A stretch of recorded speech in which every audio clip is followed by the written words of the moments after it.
वो एक्सेप्शन है। इतना याद करने को हो जाता है कि यहाँ पे हमें कुछ पता ही नहीं होता क्या चल रहा है और अंत में सारा ठीकरा फोड़ दिया जाता है टीचर पे। रटने वाला नहीं है भाई, कहीं कहीं पर तुम्हें चीजें याद करने के लिए बोला जाता है। और इनमें से भी मैं तुम्हें बताता हूं, ये दो चीजें है ना बेटा, और उसको पढ़ लो।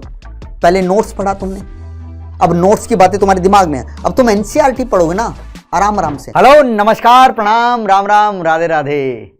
कैसे हैं मेरे प्यारे प्यारे बच्चे? जैसा कि बेटा आप देख पा रहे हैं हेडिंग में क्या लिखा हुआ है। जी हाँ, तो बेटा आज मैं आप लोगों के साथ एक बहुत ही इंपॉर्टेंट और कह सकते हैं बहुत ही सेंसिटिव मुद्दे के ऊपर बात करने आया हूं, या आप लोगों को कुछ बतलाने आया हूं भैया। और वो क्या है भैया? हमारे पास इनऑर्गेनिक रोड मैप। क्या है मेरे बच्चे? वो हमारे पास आप कहेंगे सर इनऑर्गेनिक का रोड मैप है कि सर जो पूरा साल हमें इनऑर्गेनिक पढ़नी पड़ती है, कुछ ऐसी बातें सर जो हमें इनऑर्गेनिक पढ़ने से पहले पता हो, ताकि हम जब इनऑर्गेनिक का पार्ट आए किसी भी बैच में, हम चाहे कहीं से भी पढ़ रहे हों, अगर वो बातें हमें पहले से पता होंगी तो हमारे लिए चीजें आसान हो जाएंगी। तो बेटा मैं अपनी तरफ से पूरी कोशिश करूंगा कि आप लोगों को एक ऐसी स्ट्रेटेजी बता पाऊं, एक ऐसा तरीका बता पाऊं जिससे आप लोगों की ये जो जर्नी होने वाली है भैया इनऑर्गेनिक के लिए, ये बहुत आसान हो जाए। देखो दिक्कतें तो फिर भी आएंगी, अब वो जो दिक्कतें आएंगी उनको मेहनत करके ही कम किया जा सकता है, लेकिन हम अपनी तैयारी पहले से कर सकते हैं ना, तो उसी की चर्चा कर रहे हैं। तो बेटा देखो, इनऑर्गेनिक का नाम सुनते ही, या किसी भी तुम्हारा जो बड़ा तुम्हारा सीनियर है भैया, ठीक है, जो कहीं पे भी पहुंच चुका है या जो तैयारी कर रहे हैं तुमसे पहले के, अगर तुम इनऑर्गेनिक की बात करोगे ना उनसे, तो ज्यादातर बच्चे, मैं ये नहीं कह रहा सभी, ज्यादातर बच्चे तुम्हें डराएंगे इसका नाम लेके कि भाई बहुत ही बेकार पोर्शन है केमिस्ट्री का, सब रटना पड़ता है, इतना बोरिंग है, इतना बोरिंग है, कहीं पर भी बोल दिया जाता है ये एक्सेप्शन है, वो एक्सेप्शन है, इतना याद करने को हो जाता है कि यहाँ पे हमें कुछ पता ही नहीं होता क्या चल रहा है और अंत में सारा ठीकरा फोड़ दिया जाता है टीचर पे कि टीचर ही बेकार है, पढ़ाना ही नहीं आता, पता नहीं क्या पढ़ाता था, हमें तो कुछ समझ में आता नहीं था, बस लिखवाने पे लगा रहता था और कहता था ये पढ़ो, ये याद करो, ये याद करो। तुम्हारे दिमाग में तीन चीजें आती हैं कि सर बहुत ही बोरिंग होता है ये, ठीक है, लिखते हैं, चलो लिखते हैं। तुम्हारे लिए क्या आएगा सर? ज्यादातर बच्चे क्या बोलेंगे? सर इनऑर्गेनिक, जिसे हम प्यार से क्या बोलते हैं भाई? आईओसी, बहुत ही बोरिंग है। तुम्हारे दिमाग में पहला ये आएगा। दूसरा क्या? सर ये तो रटने वाला है, रटना ही लिखता हूं, सब ये कहते हैं, ज्यादातर बच्चे ये कहते हैं कि सर रटने वाला सब्जेक्ट है, या बोलूं रटने वाला पोर्शन है ये केमिस्ट्री का सर, ठीक है। और तीसरा क्या कि सर ये सबसे बड़ी बेवफा है, इसे तो हम भूल जाते हैं, याद किया भूल गए। ये तीन चीजें तुम्हारे दिमाग में पक्का आएंगी। अगर बेटा तुम इन तीनों के जाल में फंस गए, अगर ये तीन बातें या तो तीनों या इनमें से कोई एक बात भी तुम्हारे दिमाग में बैठी हुई है, तो मतलब तुम इसके जाल में फंस गए और तुम गड्ढे में गिर गए। अब उस गड्ढे से निकलने में बहुत ताकत लगेगी, और यकीन मानो जो एक बार इन तीन बातों इनमें से किसी एक बात के जाल में फंस जाता है ना, वो उस गड्ढे से नहीं निकल पाता भाई, नहीं निकल पाता। अब मैं बताता हूं तुम्हें करना क्या है। क्या ये बोरिंग है? नहीं भाई, बोरिंग नहीं है। बोरिंग तुम मान लेते हो।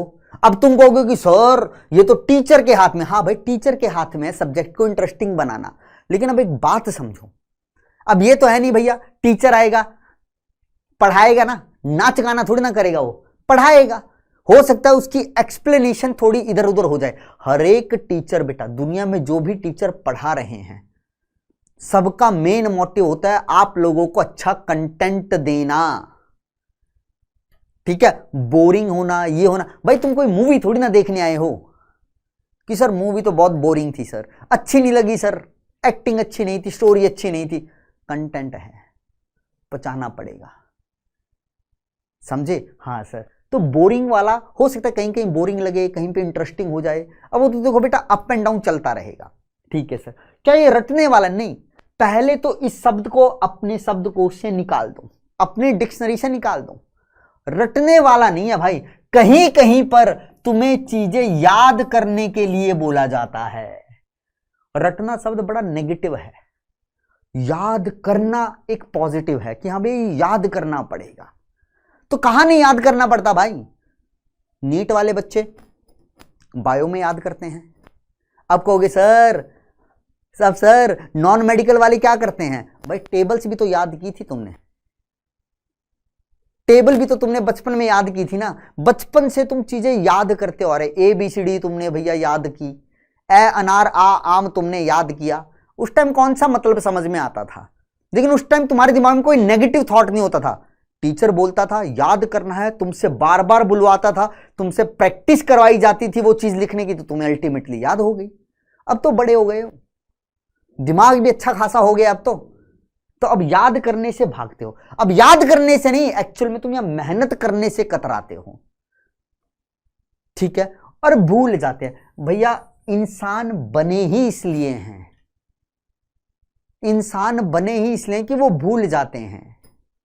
इसीलिए हमें इंसान कहा जाता है कि हम चीजों को भूलते हैं। और ये अच्छी आदत भी है भाई, कहीं कहीं पे अच्छी आदत भी है। और भूलने का तो भैया देखो क्या, ये तो सबके साथ होता है। तुम्हें लगता है टीचर नहीं भूलते? भाई टीचर भूल जाते हैं। कुछ पढ़ाते पढ़ाते एकदम दिमाग से निकल जाता, अच्छा यार इस शब्द को क्या कहते थे भाई, इसके लिए क्या वर्ड था। तो भूलना बुरी बात नहीं है, हाँ भूल गए उसके बाद उसको याद ना करना ये सबसे बड़ी मूर्खता है। भूलोगे फिर याद करो, भूलोगे फिर याद करो। कुछ बच्चे कहेंगे सर भूलते रहेंगे तो याद क्या करने का फायदा? बेटा भूलने का मतलब ये नहीं होता मान लो तुमने पहली बार कोई चीज पढ़ी, तुम भूल गए। भूलने का मतलब ये नहीं होता तुम 100 का 100% भूल गए। हो सकता है उसका सिर्फ 5% याद हो, 95% तुम भूल गए। उसको फिर दोबारा पढ़ो, तुम फिर भूलोगे। लेकिन अब तुम एक फर्क देखोगे कि पहले अगर तुम्हें सिर्फ 5% याद था, तो हो सकता है अब 6% या 10% याद है, सिर्फ 90% भूले हो। तो ये पॉजिटिव देखो ना।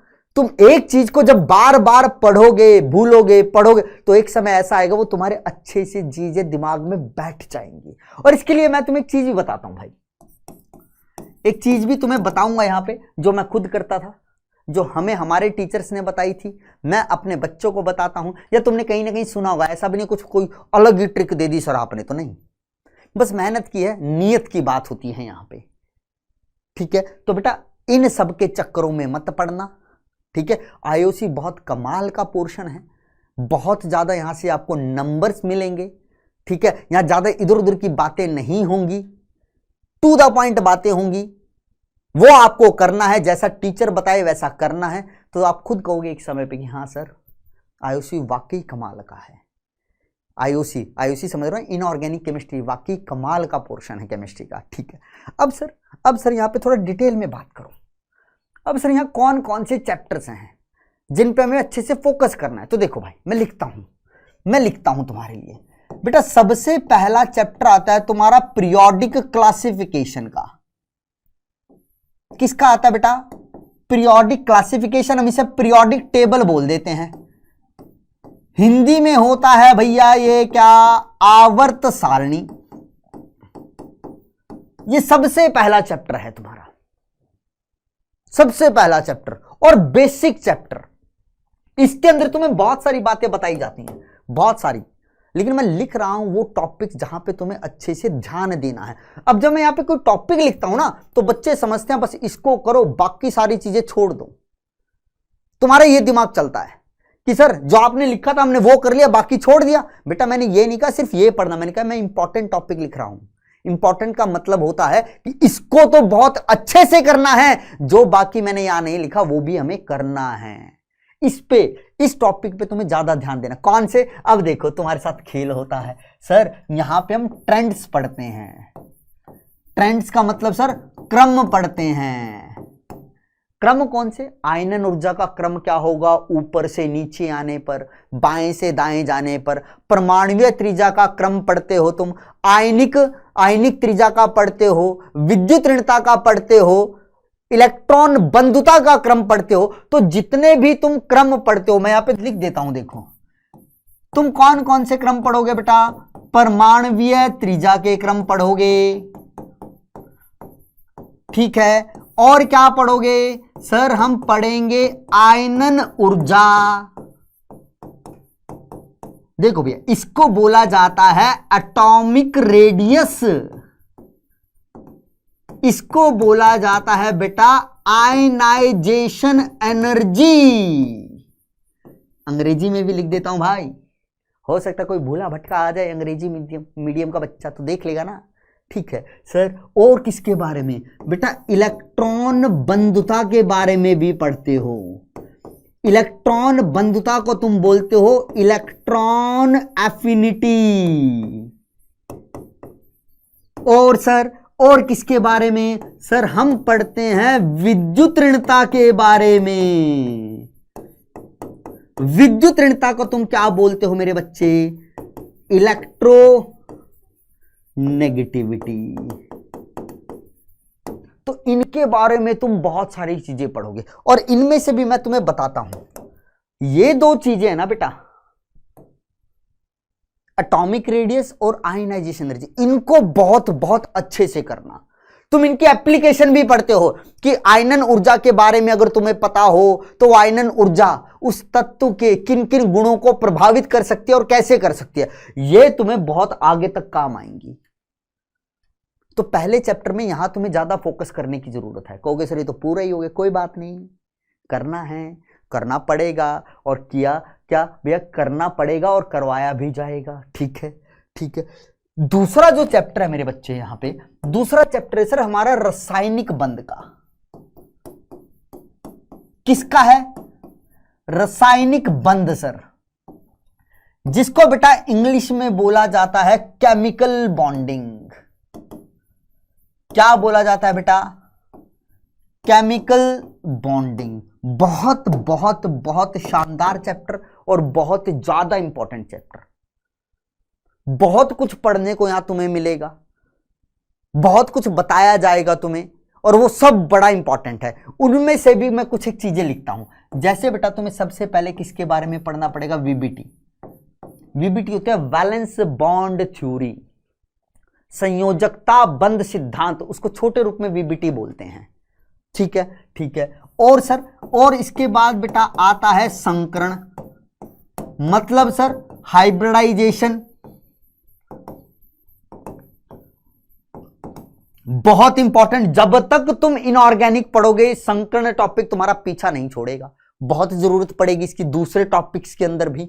इसके बाद सर हमारे पास आएगा फिर क्या? वीबीटी। एक आएगी सर वीएससीपीआर थ्योरी। जब पढ़ोगे ना बेटा ये सब पता चलेगा तुम्हें वीएससीपीआर क्या होता है, valence shell electron pair repulsion theory, ठीक है। ये छोटे रूप में लिख रहा हूं उन्हें, ठीक है। और सर और एक यहां पे आएगा बेटा हमारे पास एमओटी, आणविक कक्षक सिद्धांत, मॉलिक्यूलर ऑर्बिटल थ्योरी। और सर एक फिर हम यहां पे पढ़ते हैं फजान्स नियम, फजान्स रूल। ये वो टॉपिक है केमिकल बॉन्डिंग, रासायनिक बंध में, जहां पे तुम्हें बहुत अच्छे से ध्यान देना है। ये दो पहले चैप्टर जो मैंने लिखे ना मेरे बच्चे, आवर्त सारणी और केमिकल बॉन्डिंग, इसके अंदर तुम्हें आईओसी का भैया कम से कम ये लगाओ 70%, 60 से 70% चीजें सिखा दी जाती है जो बेसिक होती हैं। अगर ये दो चैप्टर आपने अच्छे से कर लिए तो मतलब आपका बेस तैयार हो गया है आईओसी को समझने के लिए। अगर इन दो चैप्टर में से अगर तुम्हारा एक भी चैप्टर कमजोर हो गया ना बेटा, फिर गड़बड़ चालू है, फिर तुम कहोगे अरे सर नहीं समझ में आ रहे, फिर बार बार टीचर बेटा ये टॉपिक देखो मैंने पढ़ाया है, वहां जाके अच्छे से देखो। तो ये दो चैप्टर आपको बहुत शानदार तरीके से करने हैं, ठीक है सर, ठीक है। फिर इसके बाद बेटा हमारे पास कुछ और चैप्टर्स भी बचते हैं, जैसे मैं नाम लिखता हूं। फिर आता है सर हमारे पास क्या, एक और इंपॉर्टेंट चैप्टर है कोऑर्डिनेशन कंपाउंड, ठीक है। मैं एक बार नाम लिख दूं फिर तुम्हें बताऊंगा सारी चीजें। फिर आता है सर हमारे पास डी एंड एफ ब्लॉक, ठीक है। फिर आता है सर हमारे पास क्या, पी ब्लॉक। और सर एक और आता है सर हमारे पास क्या, एस ब्लॉक, और फिर आता है सर हमारे पास क्या, सॉल्ट एनालिसिस। ठीक है, ये चैप्टर और बचे सर। इसको तुम हिंदी में बोलते हो बेटा उप सह संयोजक यौगिक। ठीक है, ये डी एंड एफ ब्लॉक की, ये पी ब्लॉक की, एस ब्लॉक की, और इसको तुम बोलते हो लवण विश्लेषण। लवण विश्लेषण। अब कान खोल के सुनना चीजों को, कान खोल के। अब बेटा ये जो चैप्टर है ना, D and F, P block और एस ब्लॉक, इनकी ज्यादातर चीजें, मैं कह रहा हूं ज्यादातर, सारी नहीं, ज्यादातर इनके बारे में जो चीजें तुम पढ़ोगे वो तुम्हें इन दो चैप्टर्स में पढ़ा दी जाती हैं। एक तो क्या सर, आवर्त सारणी वाले के अंदर, और सर रासायनिक बंध मतलब केमिकल बॉन्डिंग वाले के अंदर। इनका कुछ हिस्सा, ज्यादातर भाग तुम्हें उन दो चैप्टर में करवा दिया जाता है, इसीलिए कहते हैं वो दो चैप्टर पढ़ो। तो यहां पे तुमने ज्यादातर चीजें सीख ली इनकी भी, फिर जो चीजें बच गई हैं वो करनी है हमें यहां पे, समझे? हाँ सर। सर फिर ये है एक लवण विश्लेषण और एक क्या, कोऑर्डिनेशन कंपाउंड। कोई दिक्कत नहीं है भाई, ठीक है। और इनमें से भी अगर तुम सबसे इंपॉर्टेंट मुझसे पूछो, लवण विश्लेषण पहले नंबर पे, ठीक है, फिर क्या है, संकरण वाला, उसके बाद ये वाला भाग आता है।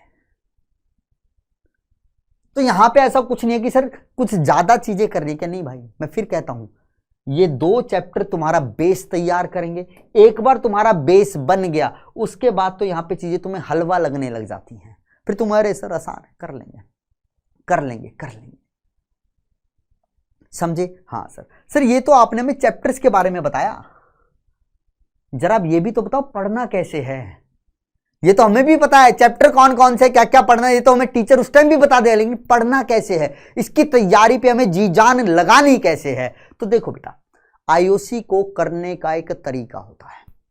पहला तो यही है कि जहां से भी आप पढ़े, जिस टीचर से भी आप पढ़े, वो टीचर जैसे जैसे आपको गाइड करता चले एकदम वैसे करो, ठीक है। डेली का काम डेली करो, अच्छे से नोट्स बनाओ, अच्छे से क्वेश्चन प्रैक्टिस करो। अब मैं क्या कहता हूं, सुनना बात को, अब मैं क्या कहता हूं भैया, पहली चीज नोट्स अच्छे से बनाने हैं, क्वेश्चंस बहुत अच्छे से करने हैं, चाहे वो डीपीपी के मिले आपको, चाहे आपको पीवाईक्यू करने हो, आप कहीं से करो भाई, करो। अब कुछ बच्चे कहते हैं सर क्वेश्चंस हैं नहीं हमारे पास, किताबें नहीं है भाई, फोन है उसमें डेटा है, तो गूगल करोगे, गूगल करने पे बहुत सारे एमसीक्यू आ जाएंगे। बस वही है ना, वही है, मेहनत नहीं करनी है, मांगते रहना है कि सर ये दो, वो दो, फलाना दो, ढिमकाना दो। जो बेटा मेहनत करने वाले होते हैं उन्हें रास्ते सब दिख जाते हैं कि हाँ भैया ये भी रास्ता है, ये भी रास्ता है, ये भी रास्ता है, ठीक है। क्वेश्चंस करनी है, और साथ में यहां पे एक चीज और जोड़ रहा हूं जो आपको डेली करना है, एनसीईआरटी की आपको रीडिंग लेनी है, ये आपको डेली पढ़नी है। कैसे? अरे डेली पढ़नी है सर।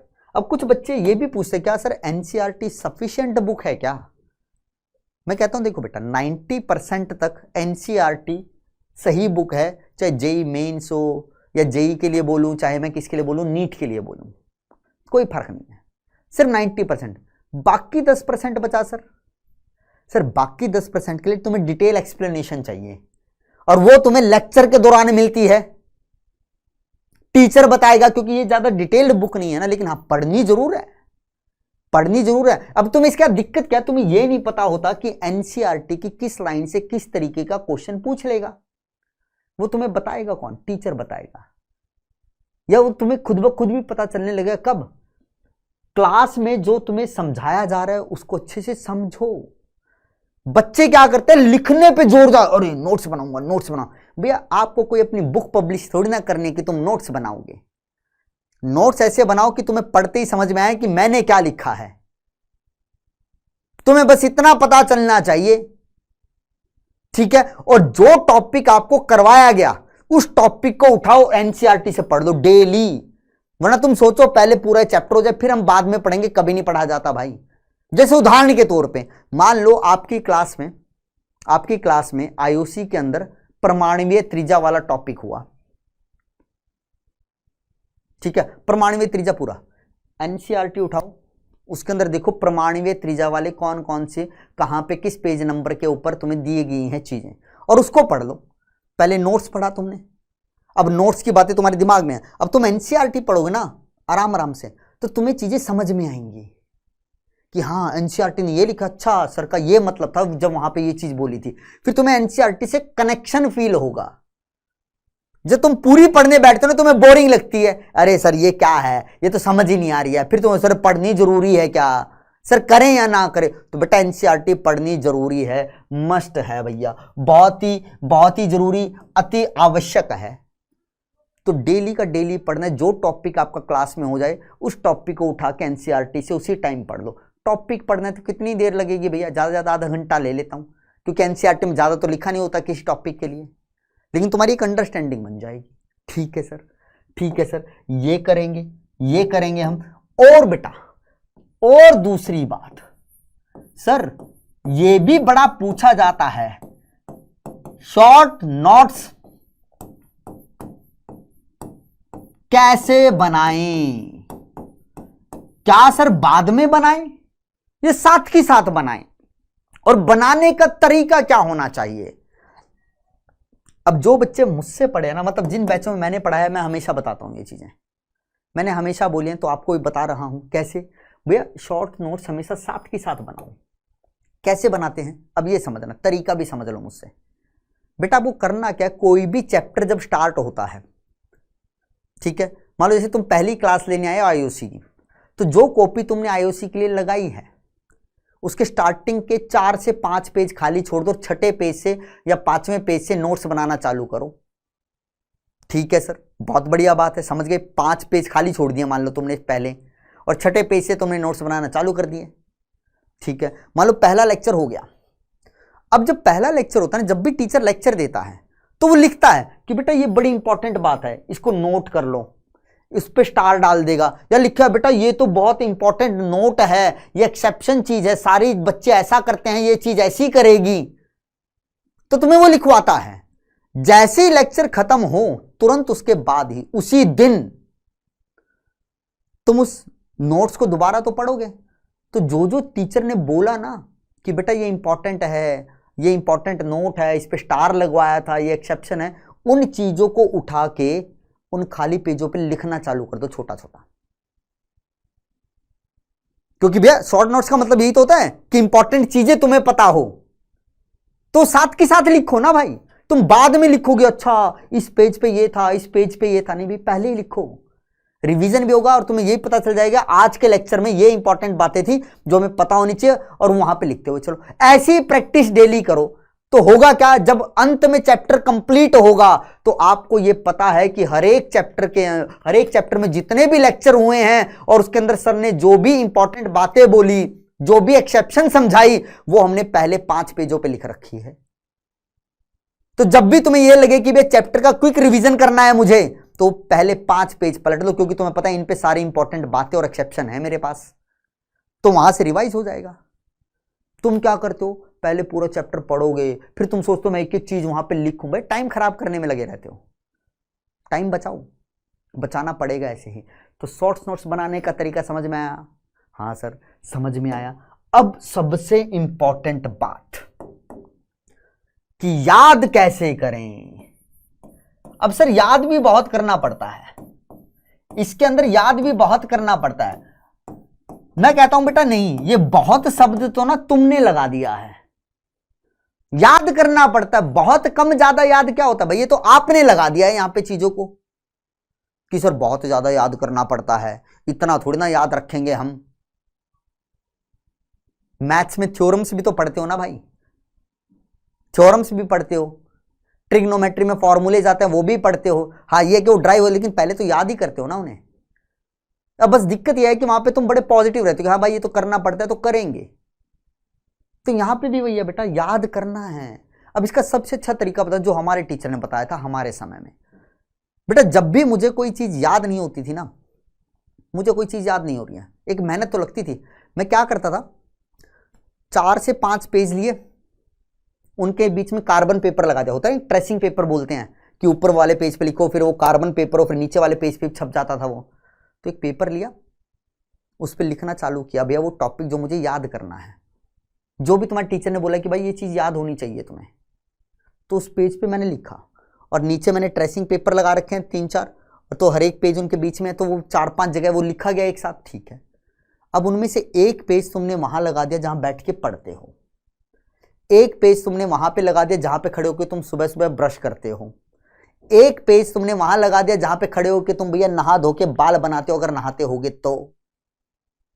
सर नहाते तो हैं, कोई बात नहीं बहन, ठीक है। और एक पेज तुमने कहां लगा दिया, रसोई के बाहर, ठीक है। और एक पेज और, हाँ भाई यहाँ पे मैं जाता रहता हूं, दिन में कभी ना कभी यहां से निकलता हूं, वहां लगा दिया। मान लो 4-5 पेज तुमने लगा दिए। अब जब तुम बैठ के पढ़ोगे तो ये तो नहीं हमेशा तुम्हारी नजर एकदम किताब पे रहती है, भाई कभी ऊपर उठेगी तो उस पेज की तरफ देखो। सुबह जब ब्रश करते हो भैया, आईना देखने की बजाय, अपनी शक्ल देखने की बजाय उस पेज को खड़े होकर देखते रहो भैया, 2-3 मिनट जितना ही ब्रश करते हो उसको देखते रहो। जब बाल बनाते हो तब जरूरी है भाई, बाल एकदम शीशे में देख के बनाओ, बाल बनाते रहो ऐसे और उस पेज को देखते रहो। क्योंकि बेटा हमारा दिमाग काम कैसे करता है, जो चीज हमें जितनी बार दिखाई देती है ना, हमारा दिमाग उसकी ना पिक्चर बनाने लग जाता है। जो चीज तुम्हारी नजरों के सामने बार बार निकलेगी तो तुम्हारे दिमाग में उसकी इमेज छप जाएगी, और वो चीज तुम्हें जल्दी से याद होने लगेगी भाई। और जब तुम्हें लगे कि इसका काम हो गया है, उन पेज को उखाड़ो, फिर दूसरे पेज लगा दो। जब तुम्हें लगे हाँ भाई अब ये भी मुझे चीज याद करनी है, तो वो करो और लगाओ। मेहनत है लेकिन ऐसा करते हैं, और ये फायदेमंद है। वो 2-2, 3-3 मिनट भी तुम पढ़ाई के लिए यूटिलाइज कर रहे हो। अब पता चला मेरे बच्चों कि याद कैसे करना है। तो कोई बड़ी बात नहीं है, बस नियत रखना, किसी के बहकावे में मत आना। अगर कोई कहता है कि आईओसी बेकार है, रटना है, बोरिंग है, ये है, तो उसको कानों में सुनना भी मत भाई। ये भी मत कहना इधर से इधर निकाल देंगे, नहीं, अंदर ही मत जाने देना उस बात को। वो उसके लिए मुश्किल थी, वो अपना एक्सपीरियंस बता रहा है, तो तुम्हें उसके एक्सपीरियंस से थोड़ा ना लेना देना है। उसके साथ गलत हुआ तो ये थोड़ा तुम्हारे साथ गलत होगा। उसका माइंडसेट अलग है, आपका माइंडसेट अलग है। अगर आप दूसरे के कहे पे अपना माइंडसेट बनाते हो तो मतलब कहीं ना कहीं आपको ये सोचने की जरूरत है कि भैया आपको कल आके कोई भी कुछ कहेगा, आप उसकी बात मान लोगे, आप अपना दिमाग लगा ही नहीं रहे हो, ठीक है। तो सर यही बातें आपको हर एक टीचर बताते जो मैंने आप लोगों को बतलाई हैं, और उम्मीद करता हूं बेटा आपको ये चीज़ अच्छे से समझ में आई होंगी। तो थैंक यू वेरी मच। लिख देते हैं भैया, थैंक यू। तो मेरे बच्चों, आप सभी को बहुत बहुत बहुत सारा थैंक यू। अब आशा भी करता हूँ, उम्मीद भी करता हूँ जो मैंने बातें आपको बतलाई हैं, आप उन बातों को अच्छे से सुनेंगे और अमल में लेकर आएंगे, तो ये चीज़ें आपको फ़ायदा देंगी आपकी प्रिपरेशन के अंदर, आपकी जर्नी के अंदर, ठीक है। तो सभी खुश रहें, मस्त रहें, खूब पढ़ो, आगे बढ़ो। Take care, bye bye and love you all.